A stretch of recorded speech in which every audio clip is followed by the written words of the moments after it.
जय हिंद। आज हम बात करेंगे कपालभाति प्राणायाम के अभ्यास के बारे में। कपालभाति प्राणायाम का अभ्यास सुबह किसी खुले स्थान पे वज्रासन, पद्मासन, सिद्धासन, जैसे भी आप कंफर्टेबल है आप उस आसन में बैठ जाइए।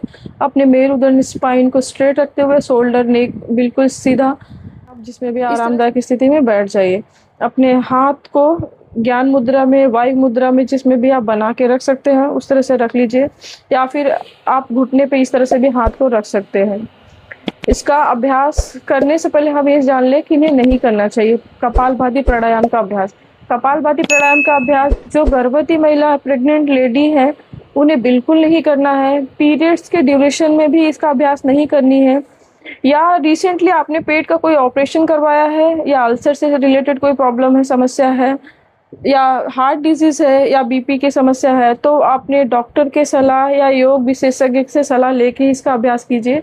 अपने मन से मत कीजिएगा ऐसे समस्याओं में, नहीं तो प्रॉब्लम हो सकती है। अगर आपको ऐसी कोई समस्या नहीं है तो आपको सुबह का इसका प्रतिदिन आप अभ्यास कीजिए, 15-20 मिनट दीजिए। कैसे करनी है कपालभाति प्राणायाम का अभ्यास? प्रति सेकंड में करनी होती है। 1 सेकंड में एक बार स्ट्रोक लगानी है। आप 10, 15, 20, 25, 50 जितना मैक्सिमम ले जा सकते हैं अपने क्षमता अनुसार ले जाए।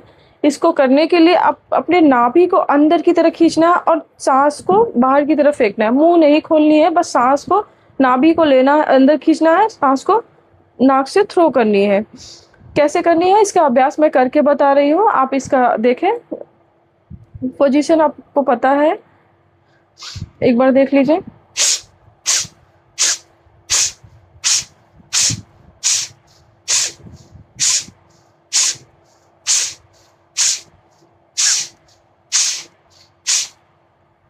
इस तरह से आपको नाभि को इमेजिन करना है कि अपने स्पाइन से टच करा रहे, इतना स्पीडली अंदर ले जाए और सांस को स्पीडली थ्रो करें। तो इसका प्रतिदिन आप 15, 20, 25, 50 जितना स्ट्रोक एक राउंड में लगा सकते हैं लगाएं। फिर थोड़ी सी ब्रीथ करें, रिलैक्स करें, नेक्स्ट राउंड के लिए लंबी गहरी सांस लेके रिकवरी करें नेक्स्ट राउंड, ताकि और अच्छे से कर पाए। तो इसके प्रतिदिन अभ्यास करने से हमारे बॉडी के 80% विषैले पदार्थ बाहर निकल जाते हैं, हमारा स्किन अच्छा होता है, मेटाबॉलिज्म बहुत अच्छा होता है, पाचन में सुधार होता है, शरीर जो हमारी बॉडी में है शुगर लेवल कंट्रोल होता है, इंसुलिन में भी सुधार होती है, और मन शांत होता है, एकाग्र होता है। इसके प्रतिदिन अभ्यास करने से इवन हमारा रक्त भी शुद्ध होता है, हमारी जो ब्रीदिंग है वो भी स्ट्रांग होती है। बहुत सारे फायदे हैं इसके अभ्यास करने से। हम लोगों को प्रतिदिन इसका अभ्यास करना चाहिए। सुबह अपने आप को दीजिए, आप स्वस्थ रहेंगे, मस्त रहेंगे बिल्कुल ही, अगर आपका पेट सही रहा तो, क्योंकि पेट का कनेक्शन सीधा ब्रेन से है। कुछ लोग कहते हैं हम सुबह तो उठते हैं, फ्रेश तो होते हैं, लेकिन लगता ही नहीं हमारा पेट साफ है। तो अगर ऐसी कंडीशन में आपको लगता है कि एक बार फ्रेश होने के बाद भी आपको लगता है आपका पेट नहीं साफ है, तो इसका अभ्यास करें, देखेंगे आपके पेट में जो भी मल होगा आपको तुरंत बाथरूम जाना पड़ेगा।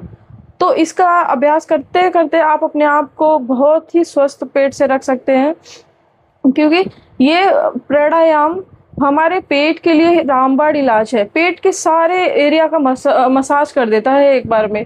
तो आप इसका कुछ दिन, 15-10 दिन, 1 सप्ताह अभ्यास करके खुद इसका डिफरेंट देखिए अपने लिए, क्या बदलाव होता है आपके शरीर में, आपके पाचन में। लोगों को कहना होता है कि खाना तो खाते हैं, गला बहुत जलता है, क्योंकि जब मेटाबॉलिज्म खराब होगा तो ऐसे ही गला जल देगा, गैस की बहुत सारी समस्या होगी। आज हर डॉक्टर हर दवाई के साथ, आप नॉर्मल बुखार की भी दवाई लेने जाइए तो उसमें DSR होता ही होता है।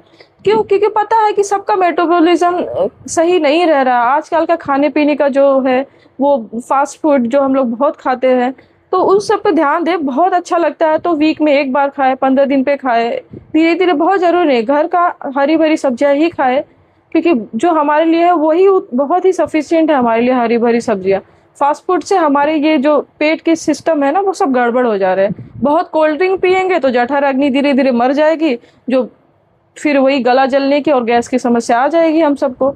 तो आप सब इसका अभ्यास कीजिए। अगर कोई जैसी समस्या मैंने बताया, अगर आपसे कोई समस्या नहीं है तो इसका अभ्यास कीजिए। स्वस्थ रहिए, मस्त रहिए। Thank you. जय हिंद।